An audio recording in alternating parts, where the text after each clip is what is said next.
제 앞에 세상을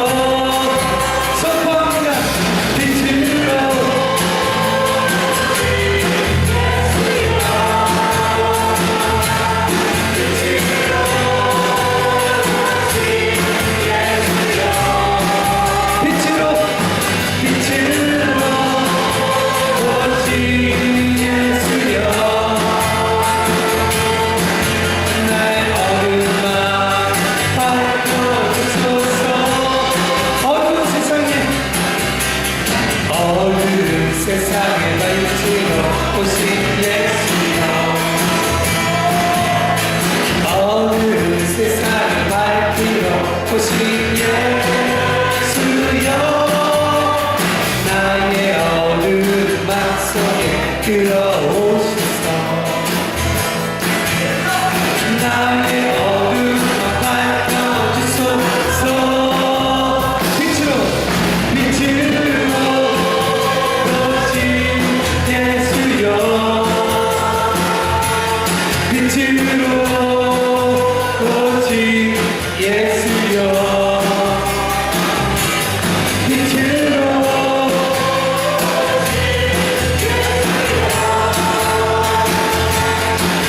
나의 어둠만 밝혀주소서 마지막으로 빛으로 오신 빛으로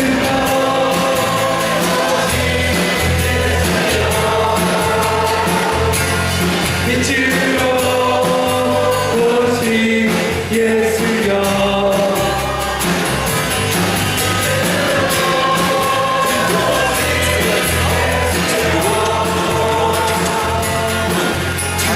포기할 수 있는 자유까지 가시기를 주의 이름으로 축원합니다. 왜냐하면 복음을 전하기 위해서요. 복음을 전하기 위해 그런 로마의 시민권을 가지고 있었고 바리새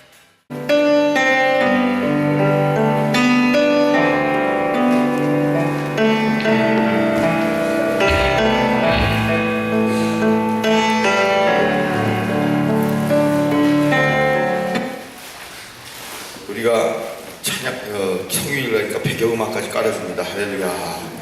24장 1절부터 5절 다 함께 5구절 읽겠습니다. 시작. 닷새 후에 대제사장 아나니아가 어떤 장로들과 한 변호사 더들로와 함께 내려와서 총독 앞에서 바울을 고발하니라. 바울을 불매해 더들로가 고발하여 이르되 벨리스가 가여 우리가 당신을 힘입어 태평을 누리고 또 이 민족이 당신의 선교로 말미암아 여러 가지로 개선된 것을 우리가 어느 모양으로나 어느 곳에서나 크게 감사하나이다. 당신을 더 괴롭게 아니하여 우리가 대강히 여짜옵나니 관용하여 들으시기를 원하나이다. 우리가 보니 이 사람은 전염병 같은 자라. 천하에 돼지길에 있는 다 소유하게 하는 자요 나사렛 이단의 우두머리라. 아멘. 따라하시기 바랍니다. 복음을 전하며 빛 비출 때 복음을 전하시기를 주의 이름으로 축원합니다. 빛 비추시게 되시기를 축원합니다. 2015년 이제 한 주일 동안에 6일 시리즈에 이 빛 비추는 말씀을 나누게 된 것 정말 감사하고요. 이제 이 한 주일을 끝마치면서 2015년에 여러분 치유의 빛이 치유의 광선이 비춰져 여러분 강건하게 되시기를 주의 이름으로 축원합니다. 모든 연약한 것 병든 것 낫게 되시고요. 여러분의 관계와 여러분의 모든 사람들과의 교제가 찌그러졌던 것 상처받았던 것 깨끗해지게 되시기를 주의 이름으로 축원합니다. 우리의 삶에 참 어두웠고 힘들었던 우리의 경제적 사정, 우리의 모든 삶의 이 영역들, 이런 물질과 사회 여러분 영역이 빛이 비추시게 되기를 주의 이름으로 축원합니다. 자, 오늘 저는 마지막 시리즈로 복음의 빛을 비추는 것, 복음을 전하면 어떻게 빛을 비출 것인가. 여러분 우리가 있는 곳이, 우리가 산 곳이 바로 복음 사역자라는 것 아십니까? 믿으시면 아멘 하십시다. 그래서 오늘 저는 복음 전함에 대한 말씀을 나누려고 합니다. 신약에 예수님 이후에 가장 위대한 사도라면 아주 이론 없이 다 사도 바울 그러죠. 네. 왜? 그의 삶의 그 현실을 보면 그게 너무 극명해요. 그의 과거와 그의 현재와 그의 미래 완전히 하나님 앞에서 사로잡힘 받아서 복음을 위하여, 복음을 증거하기 위하여 사용되었다는 것이죠. 여러분 축음기 레코드를 발견한 사람이 누군지 아세요? 아실 텐데. 네, 누가 얘기했죠? 에디슨, 토마스 에디슨. 이 에디슨이 축음기를 발견하게 된 것은 필요했다고 하는데 왜인지 아세요?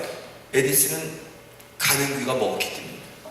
그래서 그 다른 사람보다 잘 들리지 않았고 평소에 소리에 대한 집착이 남달랐다고 하는 것이죠. 어찌 보면 참 불행한 일이고 슬픈 일인데 어릴 적 에디슨이 가난했기 때문에 기차 안에서 신문을 팔면서 남는 시간에 그 기차 구석에 가서 화학 실험을 하다가 뺨으로 불을 내고 기관사가 와서 그냥 에디슨을 갈겼습니다. 이때 귀를 정통으로 때려갖고 이 흙으로 작은 소리를, 울리는 소리를 잘 못 듣게 되었습니다. 어쩌면 인류의 이 혁신적인 축음기라는 레코더라는 이 놀라운 발명은 바로 에디스라는 작은 아이가 그 어렸을 때 기관사에게 맞은 뺨 맞을 때부터 하나님께서 작정하시고 예정하셨는지도 모르겠습니다. 제가 요새 많이 생각하는 것 중에 하나는, 참 고백하는 것은 우리의 상처가 사명이다. 한번 오늘 아침에 선포해 봅시다. 나의 상처가 나의 사명이다. 많은 사람들은 내가 갖고 있는 상처가 내 자신을, 나의 미래를 망가뜨리고 있다고 생각하지만, 하나님은 나의 상처, 아픔, 연약함, 고통을 통해 우리를 사용하신다는 것이죠. 오늘 본문에 등장하는 사도 바울, 그가 그 자리에 서기까지 모든 삶이 과거, 현재, 미래가 그렇습니다. 오늘 본문을 잠깐 살펴볼 필요가 있습니다. 배경을.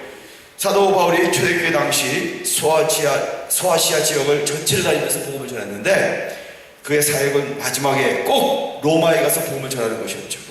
로마에 가야겠다. 그가 로마에 가게 된 배경이 있습니다. 이게 뭐냐? 이미 유대인들 사이에서 바울은 배신자로 낙인이 찍혀 있었고, 바리새인과 사두개인 그리고 대제사장이 복음을 전하는 바울을 어떻게든지 잡아 죽이려고 아주 칼을 갈고 작정을 합니다. 그래서 모든 사람이 바울이 예루살렘에 가는 건 위험하다고 하지만 그의 열정을 막을 수 없었고, 오히려 그가 예루살렘에서 야고보를 방문하고 이방 사람에게 복음을 전하여 있었던 일들을 간증하자 놀라운 반응이 나타납니다. 21장 사도행전을 보면 이렇게 얘기해요. 20절, 그들이 듣고 하나님께 영광을 돌리고 바울도 이르되, 형제여, 그대도 보는 바에 유대인 중에 믿는 자 수만 명이 있으니 이 다 율법의 열성을 가진 자라. 내가 이방에 있는 모든 유대인들을 가르치되 모세를 배반하고 이들에게 할례를 행하지 말고 또 관습을 지키지 말라 한다 함을 그들이 들었도다. 그들은 아직도 이 자기의 관습, 자기의 습관, 자기의 전통, 자기의 민족성, 이것이 복음보다 더 수위라고 생각하고 바울을 핍박합니다. 이 일로 바울은 예루살렘에서 잡히게 되었고, 사람들이 바울을 죽이고자 하여 소동이 일어나자 예루살렘의 천부장이 소동을 제압하려 군대를 데리고 바울을 꽉 결박합니다. 그러자 사도 바울은 천부장에게 나도 자신을 변화할 기회를 달라고 요청하고 히브리 말로 자신의 간증을 하기 시작합니다. 그러자 유대인들이 너무 놀라 그의 간증을 조용히 듣기 시작합니다. 그러다가 그를 죽이려는 자들이 다시 소동을 막 일으키게 되고 채찍으로 이제는 바울을 신문하려 합니다.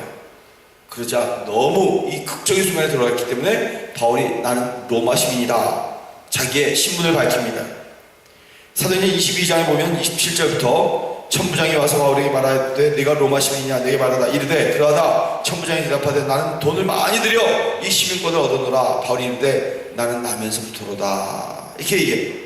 이 말을 들은 천부장이 깜짝 놀랍니다. 이 바울을 가이사랴 총독 벨릭스 앞에 세울 수밖에 없다, 이렇게 결정합니다. 그래서 오늘 본문, 이 오늘 방송에 걸든 24장은요 바울을 죽이려는 대제사장 아나니아가 벨릭스 총독 앞에서 사도 바울을 고발하는 내용, 그 장면입니다. 이제 사도 바울은 자기가 이 엄청난 상처받았는데 또 벨릭스 앞에 나가니까 또 복음을 전할 기회를 얻게 됩니다. 그래서 그에게서 모든 자리가 어떤 상황이든지 복음을 전하는 기회가 되었던 것을 보게 됩니다. 여러분 또 한번 따라 하십시다. 때를 얻든지 못 얻든지. 시작. 때를 얻든지 못 얻든지. 옆에 분과 한번 인사합시다. 때를 얻든지 못 얻든지. 아멘. 뭐 하라는 거예요? 복음 전하는 겁니다. 신앙이란 진짜 믿는다는 삶의 삶을 명확히 정의하는 것은 무엇일까요? 어떤 자리에서도 복음을 전하는 자의 삶을 살아가는 것, 그런 생활을 하는 것. 자, 올 한 해의 주제가 무엇인지 한번 생각해 봅시다. 다 함께 시작. 생명과 자유의 빛 비추는 교회. 아멘. 다시 한번 시작. 생명과 자유의 빛 비추는 교회. 이게 우리의 신분이라는 거예요. 우리의 신앙의 원천이라는 거예요. 우리의 모든 삶의 태도와 자세라는 것입니다. 적어도 예수님을 만나고 적어도 하나님의 은혜를 깨닫는 자에게 나타나는 현상이 무엇이냐? 복음을 전하는 겁니다. 빛을 비추어 생명을 구원하는 겁니다. 믿으시면 아멘 하시기 바랍니다. 생명과 자유의 빛을 잃어버린 영혼에게 비추어 주는 것입니다. 근데 우리는 자꾸 복음을 전하는 장소, 복음을 전하는 대상, 복음을 전하는 어떤 시간을 찾습니다. 사실 제가 선교학을 전공한 사람이지만 초대교회에서는 선교학이라든지 전도학이라든지 이런 학문이 필요가 없었습니다. 왜냐하면 크리스천이 되었다, 교회 지체 일원이 되었다라는 것은 복음을 전하는 자가 되었다는 아주 엄연한 불과 같이 명확한 사실 앞에 서는 것이 때문이었죠. 자꾸 이게 논리화되고요, 무슨 학, 무슨 적, 무슨 논 이렇게 되면요, 이거 조심해야 됩니다, 여러분. 왜냐면 학문이 필요한 것은 이미 삶이 아니라는 것을 반증하고 있기 때문입니다. 사실 여러분이 신앙생활을 오래 하면 할수록 느끼는 것이 무엇입니까? 전도가 참 쉽지 않다. 큰 부담은 전도가 아닌가요? 여러분이 처음 예수 믿던 때를 생각해 보세요. 복음을 전하는 것이 부담이 아니라 기쁨이 아니었었나요? 아니, 여러분에게 이러한 과거에 이러한 경험과 기쁨이 없었다면 아직 하나님을 제대로 하나님의 은혜를 알지 못하는 것이지요. 사도 바울에게서 적어도 이런 안타까움이 있었습니다. 그래서 이런 마음 때문에 그는 헬라인에게 가서 그레고 그리스 사람처럼, 헬라인처럼, 유대인에게 가는 주데오 이스라엘 사람처럼, 유대인처럼, 자유자에게는 자유자 되어서 종전자에게는 종된 모습으로 어떻게든지 어떤 모양으로든지 어떤 방법으로든지 복음을 전하기를 원했습니다. 빛의 빛으로. 여러분, 지금도 여러분이 사는 이 만나는 걷는 모든 사건과 자리에 복음이 전파되어야 합니다. 믿으시면 아멘 하시기 바랍니다. 복음을 전한다는 것을 좀 다르게 생각해 보세요. 복음은 삶에서 드러나는 것입니다. 또 한번 선포하시다. 복음은 삶에서 드러나는 것이다. 시작. 복음은 삶에서 복음을 전하는 것이 정말 행복해서 이 행복을 위해서 삶의 편안함을 포기할 수 있는 것. 이 일이 너무 값진 일이기에 내 삶에서 조금은 손해를 봐도 괜찮은 일. 복음을 전하는 것이 분명히 번거롭고 수고가 따르고 희생과 불편한 일을 감수해야 하지만 그 일을 통해서 주시는 하나님의 기쁨을 경험할 수 있는 일이라고 저는 믿습니다. 최규상의 유머발전서라는 이 내용 가운데, 책 가운데 맛깔나는 감사 표현, 이게 굉장히 저한테는 다가왔어요. 그가 단골로 가는 식당이 있었던 거예요.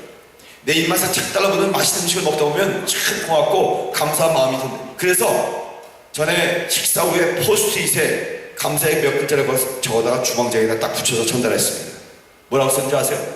세종대왕 창걸 창제 이후 먹은 최고의 음식이었습니다. 감사합니다. 그 다음에 그 식당에 또 갔어요. 그래서 또 감사의 마음을 표현했습니다. 노아의 홍수 이후 이렇게 푸짐하게 먹어본 건 제 인생의 처음입니다. 감사합니다. 근데 며칠 후에 그 같은 식당에서 식사를 하는데 주방장이 엑스트라 몇 가지 맛있는 음식을 들고 와서 인사를 합니다. 그리고 뭐라고 얘기했는지 아세요? 이렇게 멋지게 진하게 칭찬을 해준 분은 제가 셰프 생활이 수십 년이지만 처음입니다. 저는 우스갯소리로 감사는 고리대금업이라고 믿어요. 모든 고리대금업은 다 나쁜 거예요. 근데 감사야말로 진짜 귀한 수준으로 이자가 늘어나는 고리대금업이에요. 자, 옆에 분과 감사 고리대금업 하십시오. 이렇게 얘기해보세요. 감사 고리대금업 하시죠. 왠지 아세요? 되로 주고 말로 받아요, 여러분. 할렐루야. 별로 돈 드는 거 없어요. 표현하지 않는 사랑은 사랑이 아니라는 말이 있죠. 그래서 저는 표현하지 않는 감사도 더 이상 감사가 아니라고 저는 선포합니다. 물론 사랑도 감사도 가치가 있지만 표현하고 사는 겁니다. 엑스프레션. 사랑하는 가족부터 먼저 당신과 함께해서 늘 고마워. 도움이 늘 고마워. 나와 함께해서. 우리 아들에게 아들이 오면 아들과 함께해서 너는 참 너 함께 있어서 즐겁고 늘 감사한 마음이군. 여러분 부끄럽다고요? 너무 힘들어요? 그건 포스트잇이 있잖아요. 거기다 싹싹 딱 붙여버리세요. 할렐루야. 아멘 안, 이런 건 아멘 안 하셔도 다 알아들으셨죠? 여러분 진정으로 지금까지 일어난 사도 바울의 복음의 사건을 보면서 진정으로 복음을 전하는 것이 어떤 것인지 보게 됩니다. 사도 바울은 때를 얻든지 못 얻든지 복음을 전하려고 마음만 먹으면 자기의 과거의 모든 경력, 그가 지금까지 살았던 모든 실패와 어려웠던 것, 은혜를 제공받아서 배성을 여겼던 것, 또 자신의 모든 처한 환경도 복음을 전하는 도구가 된다. 이걸 그는 고백하고 빛을 비춥니다. 승리하는 자들, 성공하는 자들에게는 모든 똑같은 환경과 모든 똑같은 사물을 새로운 각도로 독특하게 보는 어떤 카파시다, 이 특권이 있습니다. 독특한 눈이 있습니다. 열정이 있습니다. 우리에게 가슴을 뛰게 하는 그 무엇이 있다면 우리에게 일어나는 모든 일이 걸림돌이 아니라 디딤돌이 될 수 있다는 사실을 알아야 합니다. 여러분 열정을 가지시기를 주의 이름으로 축원합니다. 한 숟갈을 먹어도 양념 짭짭, 이야 맛있다. 꼭 내 얘기하는 것 같아서 죄송하지만 여러분, 패션, 파이션, 열정, 이건 너무 중요한 것이에요. 열정이란 말이 헬라 말로 무슨 얘기인지 아세요? 그리스 말로 한번 더 합시다. 엔테오스. 엔테오스가 열정이란 말이에요. 이게 무슨 소리인지 아세요? 엔데오스라는 얘기예요. 신이 우리 안에 들어와 있다. 그러면 사람이 가만히 있을 수 없어요. 막 불불 끓는 거예요. 열정. 우리가 흔히 어떤 열정적인 사람을 가리켜 신들린 듯 했다, 저 사람 신들렸다 이렇게 얘기했죠. 바로 이런 경우입니다. 여러분은 신들린 사람입니다. 할렐루야. 예수 그리스도께서 우리의 마음 안에, 우리 심장 안에 들어가 계세요. 믿으시면 아멘 하시거든요. 어떻게 냉소적으로, 비판적으로, 코웃음을 치며 차갑게, 재미없게 인상 팍팍 쓰면서 신앙생활을 할 수가 있겠습니까? 여러분, 복음에 대해서 열정을 가지시기를 주의 이름으로 축원합니다. 엔테오스가 되시기를 주의 이름으로 축원합니다. 근데 오늘 본문의 열정이 어떤 사람이라, 예수 믿지 않는 사람들이 전염병 같은 사람이에요. 자, 옆에 이거 욕하는 거 아닙니다. 당신은 전염병입니다. 이렇게 얘기해요. 당신은 전염병입니다. 할렐루야.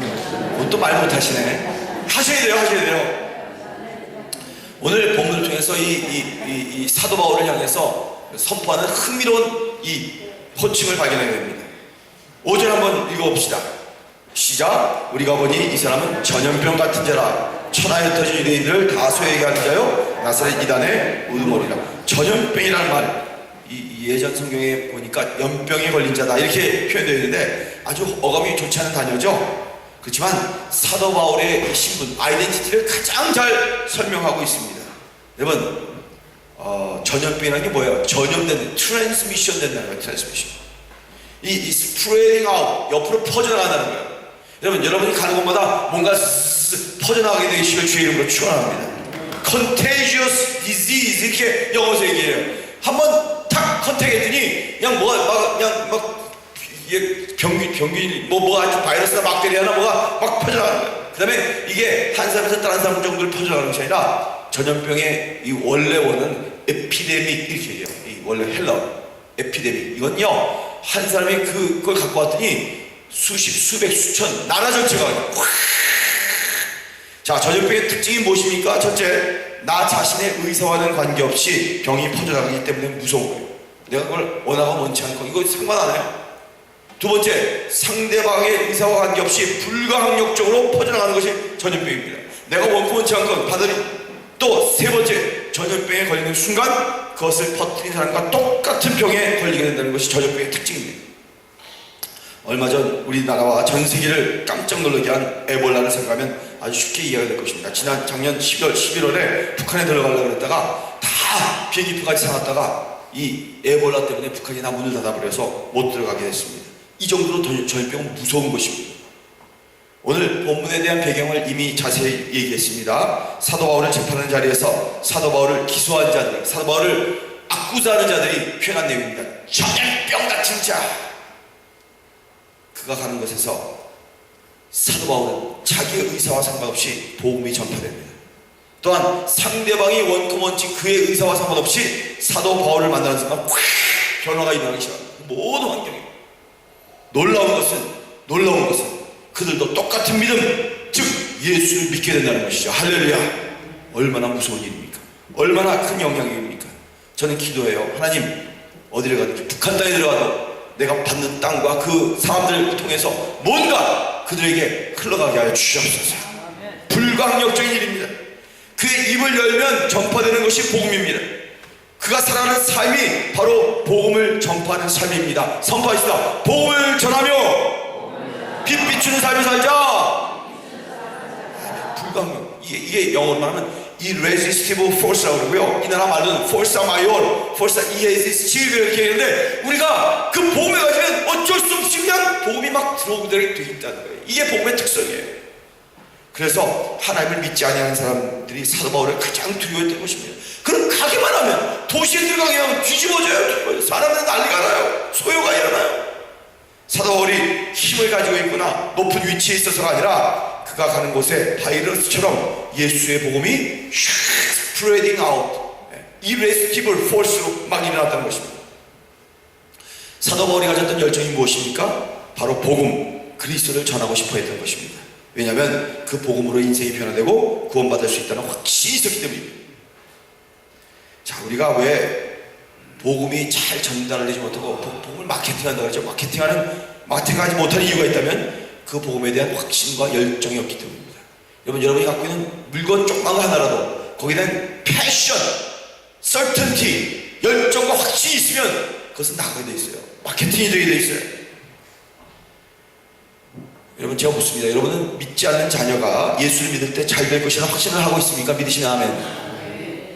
세상에 어떤 재물과 지위가 있어도 예수를 믿지 않는 사람을 보면 불쌍히 여기는 마음이 있으신지요? 아멘.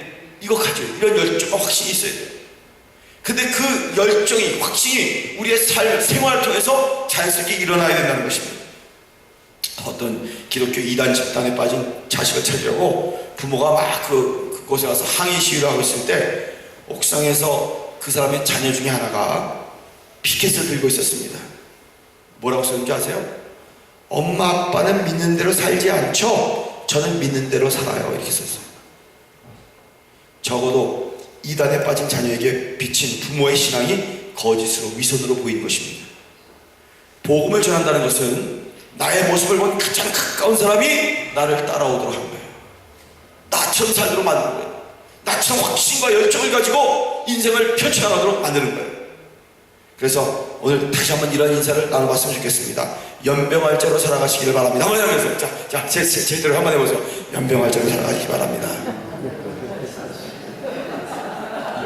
딱 7명만 한다. 7명만. 나머지들은 다 연병하기 싫어. 어떻게 그런 연병알자로 살 수가 있을까요? 요한복음 6장 60절과 67절에 보면 스캔들이라는 단어가 나와요. 스캔들. 소동, 그 다음에 원래 사전으로 단어를 찾아보니까 소동이, 추문이라는 뜻입니다. 이 단어 역시 연병과 비슷하게 몹시 부정적으로 사용하는 단어 중에 하나이죠. 하지만 이 단어의 전파력이 대단합니다. 여러분, 스캔들 한번 일어나면요 난리가 납니다. 황 목사가 어느 여자하고 도움이 아닌 여자하고 어디 모텔에 들어가는 거 봤더라. 이거 이민서의 역사입니다. 스캔들입니다. 그러면 이거는요 하루아침에 그냥 쫙 수만 명에게 퍼지는 거예요. 죽어요. 맞습니다. 아멘입니다. 스칸달로. 그리고 남에게 대해서 악평하고 험담하는 것, 이게 얼마나 엄청난 파워가. 이번에 불란스에서 테러 일어났죠. 제수 샬리, 이거 계속 얘기하잖아요. 이 제수 샬리는 무슨 소리예요? 샬리 앱도라는 그런 그 스캔들만 가지고 사람들을 막 깐 그 신문사가 이슬람에 대해서, 마호메에 대해서 깠기 때문에 그것 가지고 열받아가지고 거기 가서 총을 난사해서 죽인 것입니다. 왜? 전파력이 너무 무섭기 때문에. 이 스캔들을 가지고 이렇게 막 말하는 거, 이 사람들에게 주는 영향력이 이만큼 크다는 것입니다. 그런데 요한복음에 등장하는 이 단어는 우리가 사는 이 땅의 법칙과 하늘의 법칙이 다를 때 일어났던 일입니다. 걸림돌, 브라질 말로 페드레굴요, 스텀블링 스톤, 이 사람을 넘어지게 하는 돌, 이 두 가지의 다른 세상이 만날 때 필연적으로 일어나는 현상인데 걸려 넘어지는 것입니다. 세상을 살아가는 사람들이 크리스천인 나를 보면 틀림없이 걸림돌이 됩니다. 왜냐하면 세상의 법칙과 다른 너무 엉뚱한 말도 안 되는 그 법칙을 당당히 살아나가고 있기 때문입니다. 세상 사람들은 모두가 다 관행이라고, 다 그저 그렇게 한다고, 모든 사람이 그렇게 살아가는 것이라고 말해도 하늘나라의 천국의 법칙을 따라 살아가는 우리가 절대로 양보할 수 없는 것이 있기에 걸림돌이 됩니다. 참 불편합니다. 이 사람만 오면 연명이 됩니다. 그런데 이 걸림돌이라는 오비스타클로, 장애라는 말이 우리에게는 참으로 멋있게 들리지 않나요? 세상 사람이 나를 볼 때마다 걸리는 것이 있습니다. 이게 바로 다른 사람에게 영향을 주는 것입니다. 멋있지 않습니까? 여러분, 술에 물 탄 듯 물에 슬 탄 듯 살지 마시고 막 명확하게 걸림돌이면 확실히 사시기를 주의 이름으로 축원합니다. 세상에 있는 사람들은 다 세상에 다른 사람의 눈치 보면서 거기 휩쓸려서 살아갑니다. 그래서 세상 사람에게만 잘 보이면 된다고 생각하고 죄를 지어도 뭐 나쁜 일을 해도 사기를 쳐도 사람들의 눈에 들키지만 하면 된다고 생각합니다. 하지만 하늘나라의 백성, 천국의 법칙을 따라 사는 사람들은 하나님을 의식합니다. 하나님이 보시고 있기 때문입니다. 믿으시면 아멘 하시면. 제가 한국에 있을 때 봤던 사람인데, 크리스천 컨설턴트로요 150만 부나 그 책을 판 전옥표 씨 위닝 경영연구소를 하는 그분이 잘 팔린 이기는 습관에 나온 이야기입니다. 요새 습관에 대한 책도 굉장히 많이 나옵니다. 자, 그가 여기 이렇게 얘기해요. 그 책에서 미켈란젤로가 시스티나 성당의 천장 벽화를 그릴 때의 일이다. 벽화는 크기가 183제곱이나 되는 대작이었다. 하루는 그가 사다리 위에 올라서 천장 구석에 인물 하나하나를 꼼꼼히 구석까지 그려놓고 있었다. 한 친구가 밑에서 물끄러미 그를 쳐다보며 이렇게 물었다. 이보게, 그렇게 구석 찐 곳에 잘 보이지 않는 걸 그렇게 그려놓고 미세하게 그려놓고 그 고생을 한단 말인가? 그래봤자 누가 알겠는가? 미켈란젤로가 사다리 위에서 대답했다. 내가 알지. 세상 사람이 뭐라 그래도 우리가 크리스천이기 때문에 감출 수가 없고 절대로 무시할 수 없는 것. 세상에 다 그렇게 그런다 그래도 우리를 보고 계시기 때문에 절대로 할 수 없는 것이 있는 우리의 명확한 삶. 그것이 패션, 열정 있는 삶이고 그것이 바로 누군가의 전염성을 삶을 줄 수 있는 그런 연병할 걸림돌이 되는 삶이라고 말하고 있습니다. 그래서 빌 하이버스 목사가 Becoming a Contagious Christian, 전염시키는 그리스도인으로 살아가는 법이라는 책을 썼습니다. 전도의 가장 강력한 방법이 있다면 우리가 만나는 사람들을 전염시키는 것입니다. 한번 따라 하십시다. 사랑으로, 하나님의 능력으로, 하나님의 마음으로, 하나님의 눈물로, 하나님의 발걸음이 닿는 곳으로 하나님의 발걸음 전염시키는 거예요. 여러분, 그렇게 되시기를 주의 이름으로 축원합니다. 일주일 동안 빛 비추는 일이 무엇인지 월, 화, 수, 목, 금 6번째 이 시리즈를 준비해서 여러분과 함께 나눕니다. 모든 빛 비추는 것에 가장 마지막 궁극적인 것은 우리의 빛이 비춰져 어두움에, 그늘에, 썩는 곳에, 상한 곳에 빛을 비추어 그들을 구원해내는 것입니다. 그것이 북한일지라도 평양일지라도 그것이 여기 브라질 상파울로 봉해지일지라도 브라질일지라도 내 집안일지라도 그것을 하는 것입니다. 전염병에 걸린 자라는 말이 사도 바울에 대한 아이덴티티를 분명하게 했다면 그렇게 불러 쓸 수 있었던 사도 바울의 태도는 어떤 것일까? 사실 우리의 모습과 평가는요 우리의 태도에 따른 것입니다. 태도에 달린 문제입니다. 예수 믿지 않는 사람들을 대하는 사도 바울의 태도를 한번 우리는 관찰하고 집중해 볼 필요가 있습니다. 여러분, 현대 기독교 문제가 무엇인지 아십니까? 많은 사람이 예수를 믿지만 예수님의 삶의 방식은 따라가지 않으려는 이 이중인격장애적인 스키조프레닉한 다 인격적 장애를 가진 그리스도인들이 너무 많다는 것입니다. 어떤 책에서 제가 보았던 글이 아주 인상적이었습니다. 이 책에 이렇게 얘기해요. 오늘날 우리 크리스천들의 문제는 예수님을 사랑하지 않는 것이 아니라 예수님을 사랑하는 사람을 사랑하지 않는 것이다. 사실 우리가 누군가를 사랑한다면 그 사람의 관심과 같아지려고 노력해야 합니다. 흔히 이야기하는 이의적인 사랑이라는 것은 상대방으로 하여금 나의 방식을 강요하는 것이죠. 내 식대로 해, 내가 원하는 대로 해. 이런 것을 가르쳐 우리는 사랑이 아니라 obsession, obsessive behavior, 집착적 행동이라고 얘기합니다. 그래서 저는 오늘 이 아침에 여러분에게 도전을 던지고 싶습니다. 예수님의 마음으로 세상을 보시게 되기를 주의 이름으로 축원합니다. 내가 과연 예수의 관점과 마음과 영성으로 세상을 다 바라보고 있느냐? 이것이죠.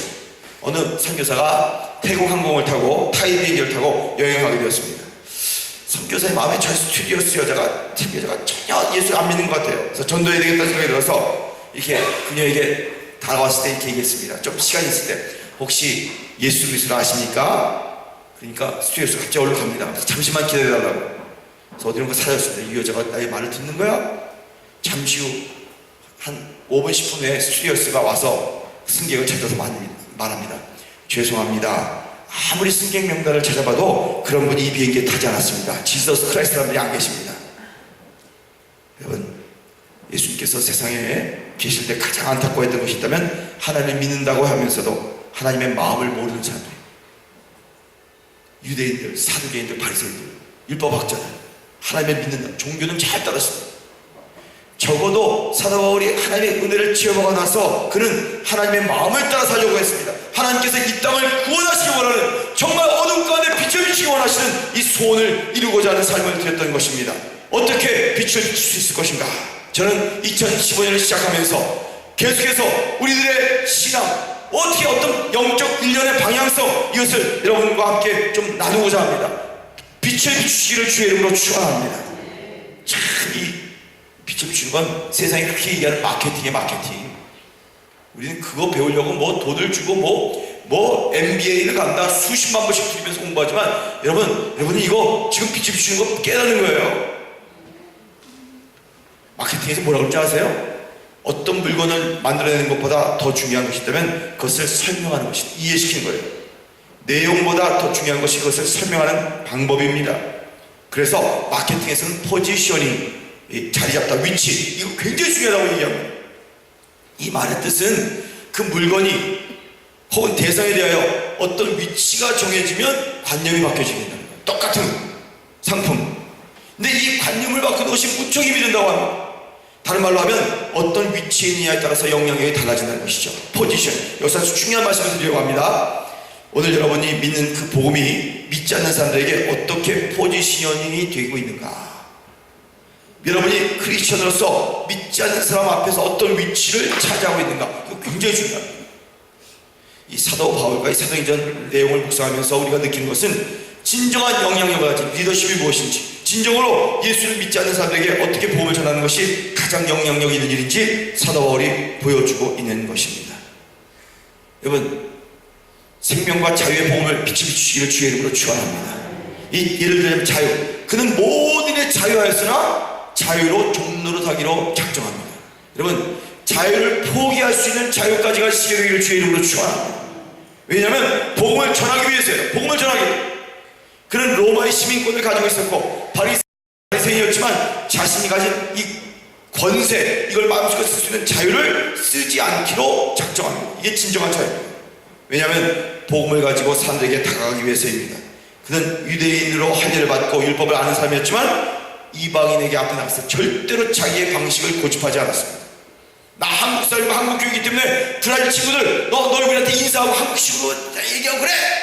아니에요. 방해하는 거예요. 마케팅을 깨뜨리는 거예요. 빛을 비추는 거죠. 어둠을 가져다 주는 거예요.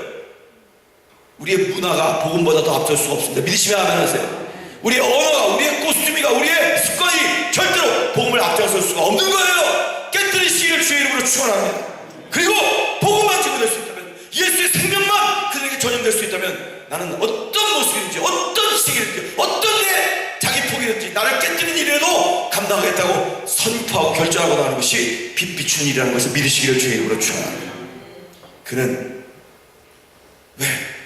사도 바울은 하나님께 나오기를, 진짜 이방인들이 나오기를 원했기 때문입니다. 진정한 영향력, 우리가 크리스천으로서 영향력 있는 포지셔닝은 무엇이라고 생각하시나요? 우리가 흔히 잘못 생각하는 리더십이 있습니다. 리더십은 힘이다, 이렇게 착각하는 경우입니다. 요새 우리 한사회 도둑들이 많죠? 강도들. 예를 들면 복명 강도가 집에 들어와서 엎드려! 한다면 여러분 어떻게 하시겠습니까?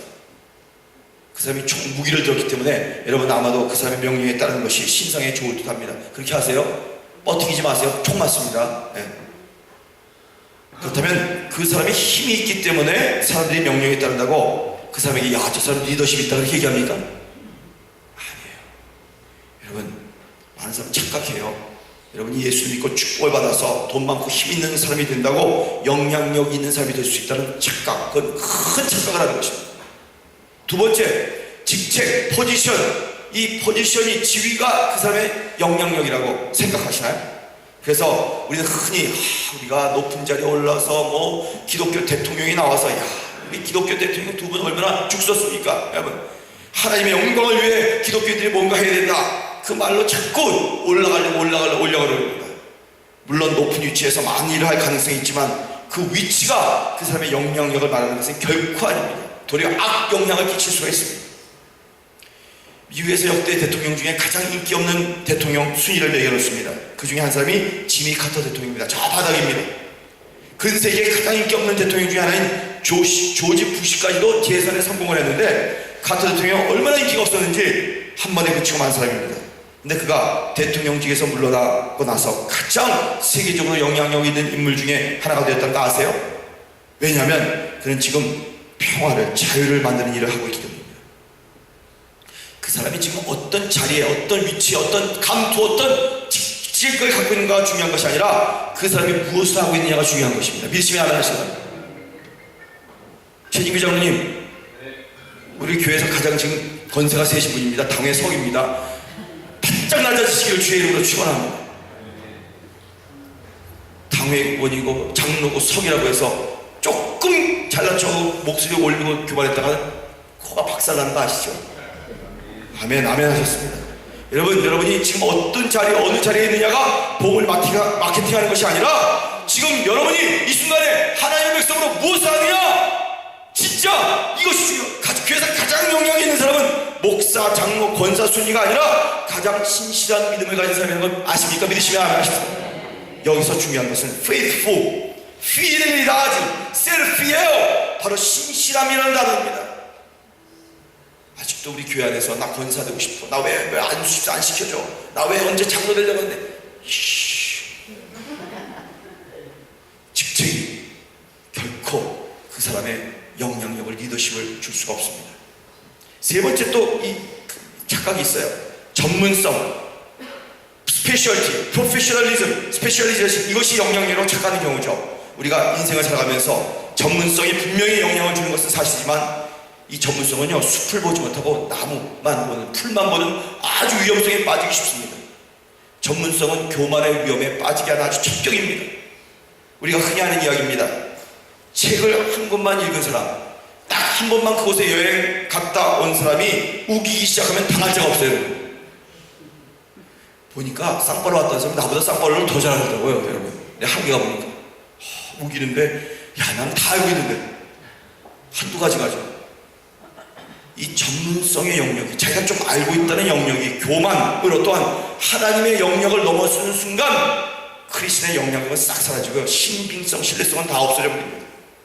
여러분이 아무리 전문가가 되고 아무리 파헤치고 PhD, 닥터를 받았다고 했더라도 믿지 않는 사람과 소통하지 못하면, 커뮤니케이션, 오고감이 없으면 말짱 도루묵입니다. 말짱 황입니다. 어떤 영향력도 발휘할 수 없습니다. 저는 교회에서 가장 위험한 사람, 복음의 장애가 되는 사람들이 누구냐면 과도한 열정을 가지고 하나님을 앞서가는 사람이라고 정의하고 싶습니다. 오늘날 복음을 정하는데 가장 큰 장애가 되는 것이 크리스천 자신이라는 사실을 누가 부인할 수 있겠습니까? 우리가 잘못하는 것 때문에, 우리가 실수하는 것 때문에 얼마나 많은 사람이 하나님을 오해하고 주님의 복음 앞으로 다가오지 못하고 있는지 모를 일입니다. 또 경험, practice, 이것이 나의 리더십이라고 착각하지 마십시오. 요새 책들 보면 다 이런 얘기예요. 특별히 자기계발서나 이 경영학 책 보면요, 우리가 농경문화에 살던 시대에는 경험이 아주 중요했었습니다. 왜냐하면 예측할 수 있었기 때문입니다. 하지만 이제 우리가 오래 살았다는 것이 영향력이 되지 못합니다. 이 세상에서 여러분이 가진 경험, experience, knowledge, 이걸 가지고 영향력을 발휘할 수 있는 시대는 지나갔어요. 그래서 나이 많다고 나는 뭐 과거에 화려했다고, 결코 아닙니다. 나의 경험이 아니라 내 안에 계시는 하나님이 주시는 열정이 중요한 거, 믿으시면 아멘 하시면 합니다. 내가 아무리 나이가 많아도 지금 열정이 있느냐, 하나님의 향한 복음에 확신이 있느냐, 빛을 비추어가는 열기가 내 안에 있느냐, 이것이 중요한 것입니다. 지금 이 순간에 이 오늘의 교회 교인인데 이미지 코칭 전문가, 이 전도 전문가인 정연아 씨의 행복한 크리스천에게는 표적이 있다는 책에 보면 새신자 감동시키는 법에 대해서 몇 가지를 이야기하겠습니다. 정연아 씨는 예수님을 믿는 지 얼마 안 되는 사람이랍니다. 함께 이야기를 하면서 그분이 이렇게 이야기합니다. 자신이 예수님을 늦게 믿게 된 것은 복음의 탁월성이 없어서가 아니라 복음을 믿고 전하는 사람이 탁월하지 않고 매너가 나빴기 때문이다. 영 별별이 없고 촌스럽기 때문에, 나에게 어떤 attraction, 매력을 주지 못했기 때문이라고 얘기하죠. 그래서 그녀가 진짜 복음의 하나님의 은혜를 경험하고 나서 그런 크리스천의 모습을 보면서 가장 안타까움을 갖게 된 것입니다. 우리가 어렸을 때 타고난 얼굴을 바꿀 수는 없지만 우리의 표정을 바꿀 수 있지 않을까요? 자, 옆에 분과 한번 아무 얘기하지 말고 표정, 가장 평안하고 아름답고 귀엽고 보고 싶고 하는 표정으로. 백주사님 저를 쳐다보시면 안 됩니다. 옆에 아멘. 아멘. 제가 참 듣기 좋은 얘기 중에 하나가, 목사님 얼굴을 보니까 제가 참 편해요. 인상이 참 좋아요. 제가 인상 좋습니까? 사실 저는 별로 제가 보기에도 좀 인상이 그렇게 미남이거나 이렇게, 근데 도미만 좋아하는 거죠. 할렐루야. 근데 사실 저는 여러분이 보시다시피 이렇게 뭐 따뜻하거나 뭐 자상하거나 그런 사람 아니에요. 다른 사람이 오해해요. 착각해요. 근데 하여튼 나의 삶과 모습이 복음을 전하는데 정말 중요한 수단이라고 저는 믿는 사람입니다. 그렇다고 우리가 모든 사람에게 다 every time to everybody 다 좋은 사람, 좋은 모습을 할 수는 없는 것입니다. 하지만 적어도 복음을 가진 자로서 노력은 해야 된다는 것이죠. 하나님은 우리의 완전함을 받으시는 것이 아니라 우리의 완전함에 이르러가는 과정, 성화의 과정, 어떻게 되기 때문에 거룩함을 추구하는 이 모든 열정과 과정을 축복하시고 인도하신다. 믿으시면 아멘 하시기 바랍니다. 하나님을 알지 못하는 사람들이 여러분을 이게 감동하는 것은 여러분의 인격의 완벽함 때문이 아니라 여러분이 오늘도 조금씩 변해가는 모습을 보면서 이 감동을 받는다는 사실을 기억하십시오. 짜증스러운 일을 만날 때 짜증을 내는 것은 누구나 할 수 있는 일입니다. 근데 이번에 제가 아르헨티나 다녀왔는데요. 아르헨티나 첫날에 호텔에 갔어요. 호텔은 뭐 좋더라고요. 쇼핑센터 앞에.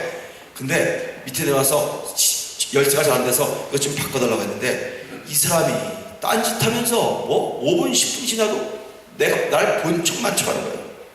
그리고 뭐 전화를 받는데도 인상 팍팍 쓰고. 여러분 불친절하면요 아무리 좋은 호텔 깨끗하고 침대가 편안해도 다시 저는 아르헨티나 가면 그 호텔 안 들어갈 거예요. 복음의 능력이 있습니다. 그러나 복음을 전하는 사람이 그 능력을 증거할 수 있어야 합니다.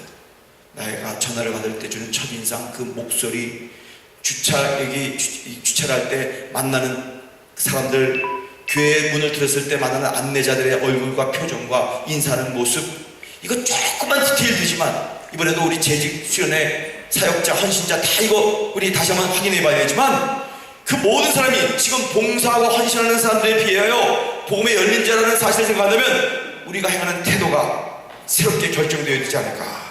내가 직접 전도는 못해도 적어도 복음이 전파되기를 원한다면 교회에 처음 나온 사람, 처음 만나 사람을 대할 때 그 사람에게 눈웃음이라도 치며 그가 불편함은 없는지, 교회에 처음 와서 어려움은 없는지 묻는 것은 크리스천의 진정한 베이직 매너가 아닐까요? 예배당을 안내하는 사람들의 손짓과 말 한마디 그 음성의 톤을 통해서도 처음 교회에 들어온 사람들이 얼마나 큰 영향력을 받고 큰 두 번째 찰수가 없는 첫 인상을 받게 된다는 사실을 알아야 하지 않을까요? 제가 이렇게 말하기 때문에 교회에 처음 오는 사람들이 마음대로 해도 좋다는 것은 아닙니다. 적어도 우리 믿음의 연저가 높은 사람이면 조금 더 참고 인내하고 배려하는 마음을 가져야 돼요. 왜냐하면 하나님께서 우리를 그렇게 참고 인내하셨고 배려해 주셨다는 사실을 아는 사람들이 바로 우리이기 때문에 말입니다. 그러므로 하나님의 말씀을 전한다는 것은 하나님의 은혜를 아는 자들의 성숙함이 태도로 드러나는 것이다. 이게 좀 태도. 자, 태도로 빛을 비추시기 바랍니다. 한 번씩 옆에 분과 태도로 빛을 비추십시오. 이렇게 한번 축복하세요. 태도로 빛내라. 태도로 빛을 비추십시오. 시간이 다 됐습니다. 저는 오늘 이런 결론을 내리게 됩니다. 모든 6일간의 빛을 비추는 시리즈가 마무리 짓습니다. 여러분, 이 한 해에 태도가 빛으로 변화되시기를 주의 이름으로 축원합니다. 복음을 전하는 자들의 태도야말로 복음을 아는 자들의 가장 기본적인 태도라고 말입니다. 저에게 이러한 소원이 있습니다. 오늘 이 자리에서 하나님의 은혜를 아는 자들이 하나님의 마음을 알게 되시기를 주의 이름으로 축원합니다.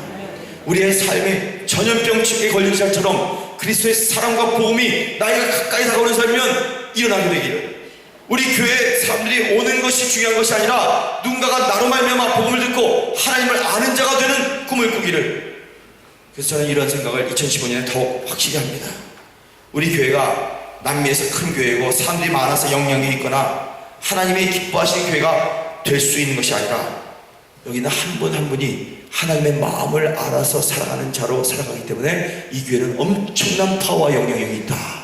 이 남미 한인사회뿐만 아니라 이 브라질, 아르헨티나 모든 주변 국가에 정말 하나님의 빛을 비추며 자유와 생명을 나누며 하나님이 기뻐하시는 교회가 될 수 있다. 믿으시면 아멘 하시기 바랍니다.